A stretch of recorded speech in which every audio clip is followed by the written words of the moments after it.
My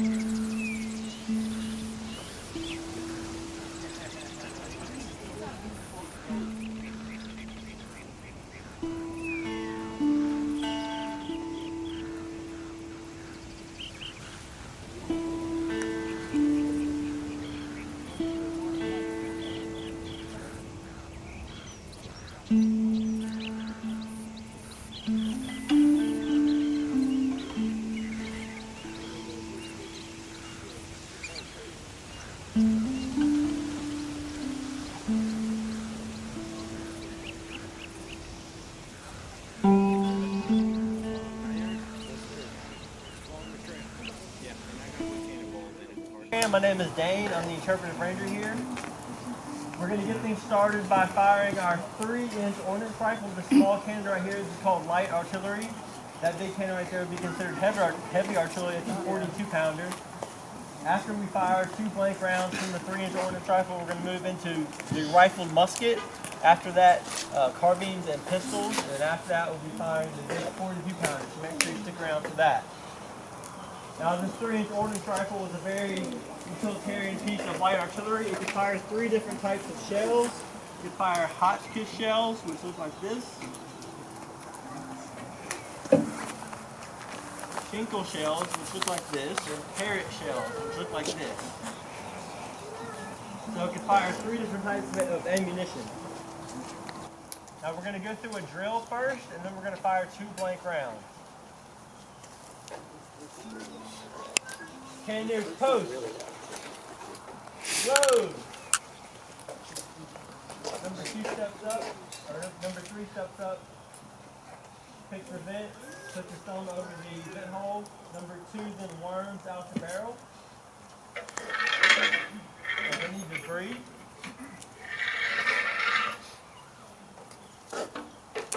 Push down the worm and steps aside. Number 1 then swabs out the barrel to cool it off from the previous shot. This is making the cannon safe to fire again.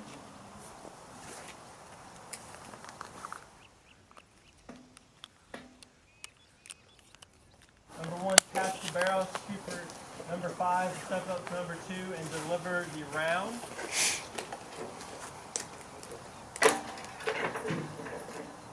Number 2 places the round into the muzzle, and number 1 rams the round down the bore.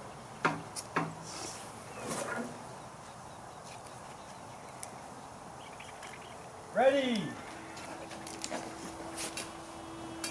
Number 3 picks a hole in the powder bag. And number 4 places the primer, the friction primer, into the vent hole. Number 4 knobs number 3 off. And fire. Boom. Now we're going to fire 2 blank rounds. Cannoneers post. Load. You won't do it, you go.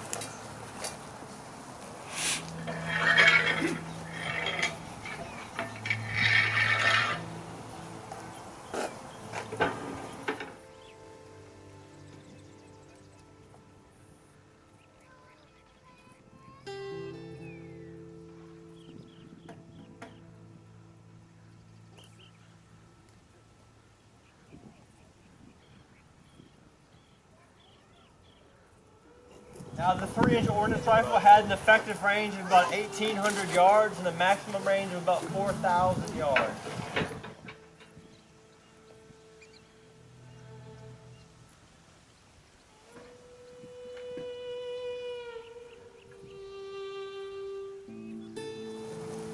Ready? Dad, put your hands up.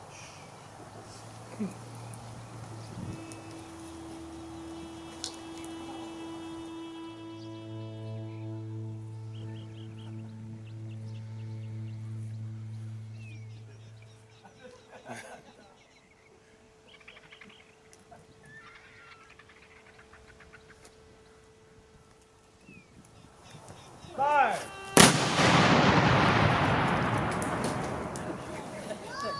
Cannoneers post. Load.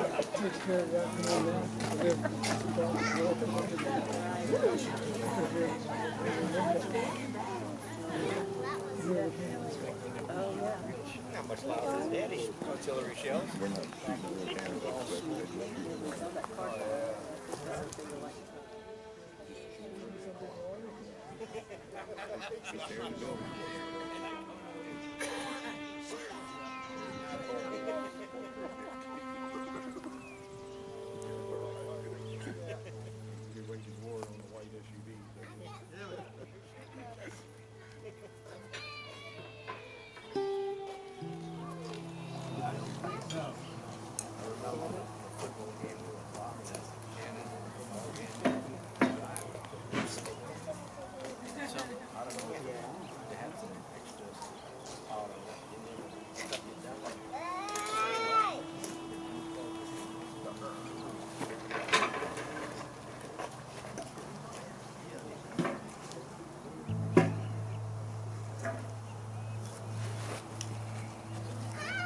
Ready.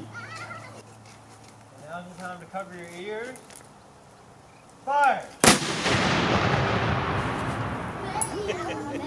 Cannoneers, secure the piece. We're going to do some musket firing. This right here that Dane has is a 1853 infield, 56 inches long, with a 40-inch barrel, and it weighs about 10 pounds. It shoots 58 caliber.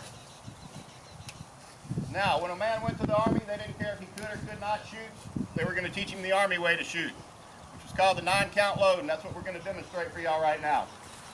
So, starting with the rifle at your side like this, first position, first command would be load a 9 times load.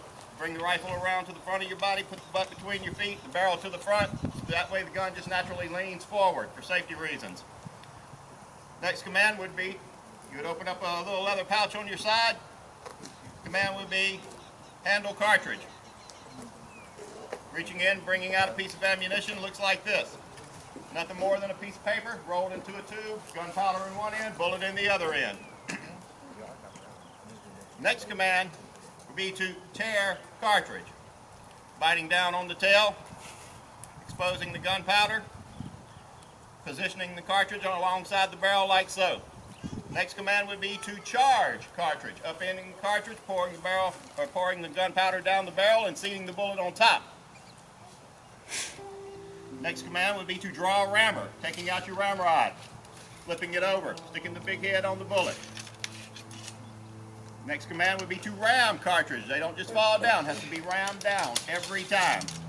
Rate of fire is only 3 shots a minute. Gives you a little bit of reason why. You have to do this every time. Next command, very, very, very important, return rammer.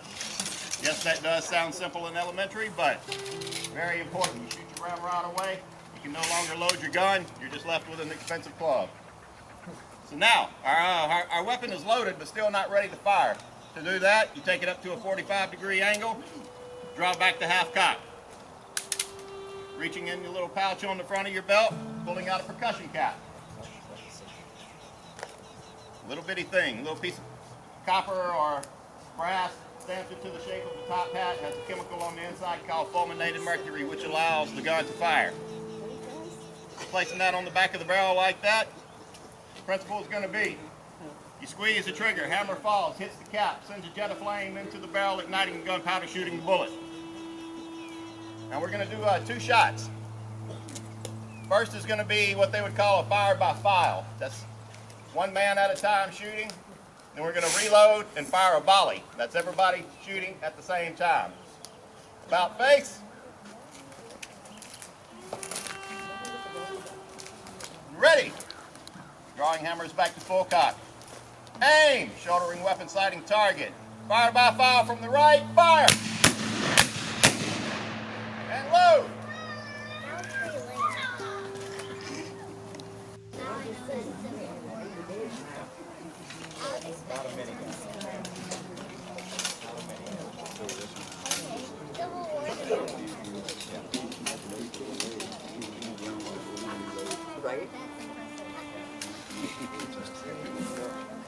Ready?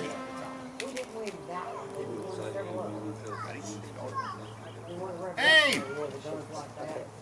Fire!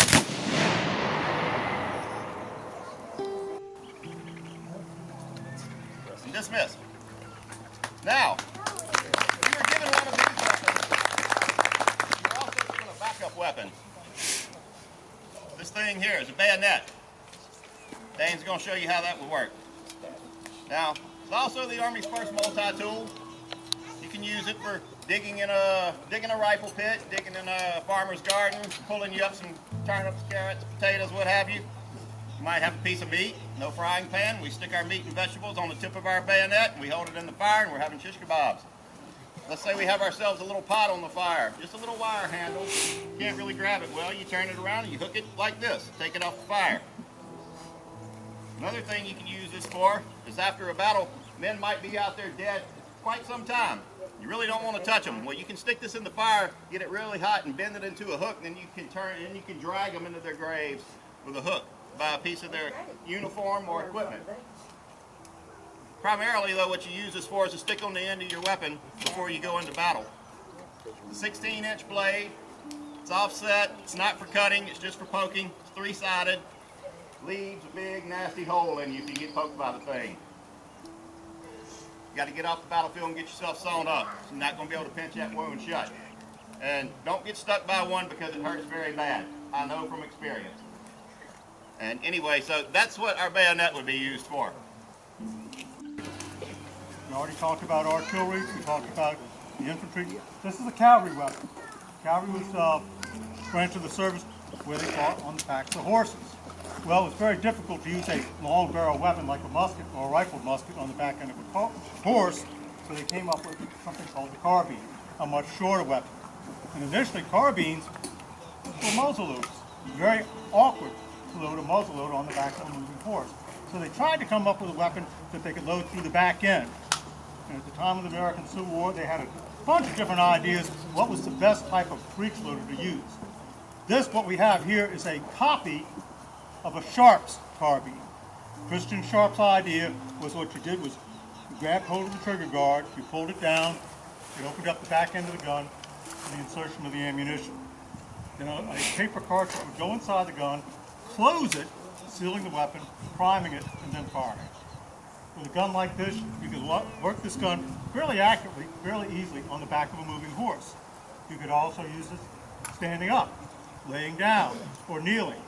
This really gave it the soldier a certain degree of flexibility. Fix the sharps, dropping down the trigger guard, opening up the back end of the weapon, reaching into a leather pouch, cartridge box, take out a paper cartridge, paper tube, with gunpowder and bullet. Cartridge would go inside the gun. Cartridge would go inside the gun like so, closing up the weapon, sealing the weapon, then raising up the trigger guard, cutting off the back end of the cartridge, exposing the gunpowder, then priming it just like on a musket. Just like with the muzzle loader, the musket, squeeze the trigger, hammer fell, hit the cap, chemical in the cap exploded, shot a jet of flame in the gun, making the gun go bang. And fire the weapon now. Draw the hammer back to full cock, shouldering the weapon, sighting the target, squeezing the trigger, and like so. Like I said, you can get off 10 shots a minute with a gun like this. Why didn't they give everybody a breech loader? Well, because these guns were kind of considered complicated and expensive. You could get one of these guns for about $35. Gee, Mr. White, that doesn't sound like a whole lot of money. But back in those days, it was. A rifled musket only cost $17. And so the idea was to arm as many men as quickly and as economically as possible. And that's why most of the infantry weapons had a muzzle-loading weapon. While the carbine was a more expensive weapon and the cavalry was the smallest branch of the service. Any questions? Moving right along, I'm going to do something stupid. Again? The Army came up with a number of different ideas how to make a breech-loading weapon. You had Christian Sharp. Then you also had this Mr. Smith. He turned his gun into a breech loader. And the idea is instead of opening up the breech block, there was a button you could press here, and that would breaking the gun open almost like loading a shotgun. And unlike the Sharps, Mr. Smith came up with a metallic cartridge. And the nice thing about a metallic cartridge, it was waterproof. You load the ammunition from the back like so, close the weapon, prime it, and the gun was ready to go. Rate of fire was about 10 shots a minute. Gee, Mr. Mike, why is this kind of a stupid thing to do? I have not fired this weapon yet.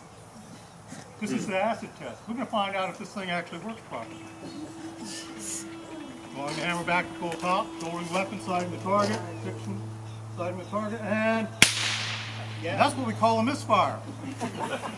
Does that give anybody an idea why they thought carbines were experimental? Because sometimes you had misfires. And there were cases where they loaded the gun, click, fire, click, and the gun never went off. And sometimes you got something called a hang fire. When all of a sudden the gun goes bang! But that's one of the reasons why breech loaders weren't that popular, because they had a tendency to misfire. You had a more difficult flash channel than a breech loader like a carbine. Let's try it again. And once again, I'm not going to do this again. Any questions? Yes.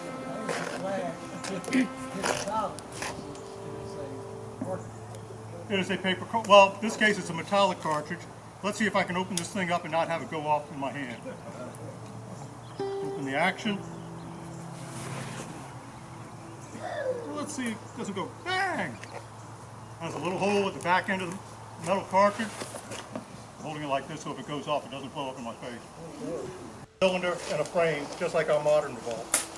Unlike our modern revolvers, you don't go bang, bang, bang. You have to draw back the hammer for every shot.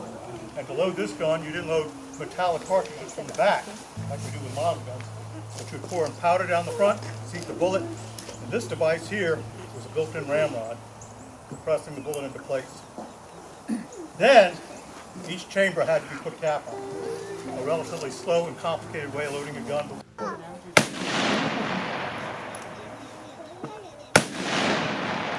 We've seen westerns where the cowboy whips out the revolver, pop, pop, pop, pop, and shoots 6 different guys, right? I think it had more to do with 6 chances to shoot one guy once. Because what if you miss? What if the gun misfires? What if you only wound the guy? You still have 3 shots left to get the job done.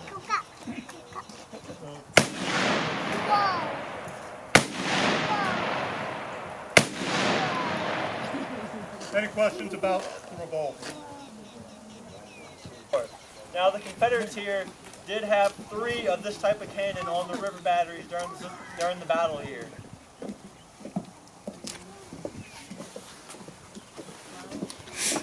And it had a maximum range of about 2,900 yards.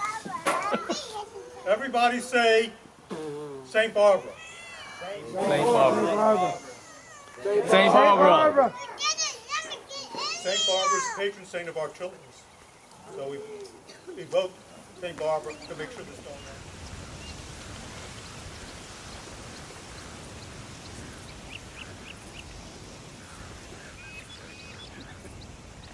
Alright, it's going to be very, very loud. I would cover your ears.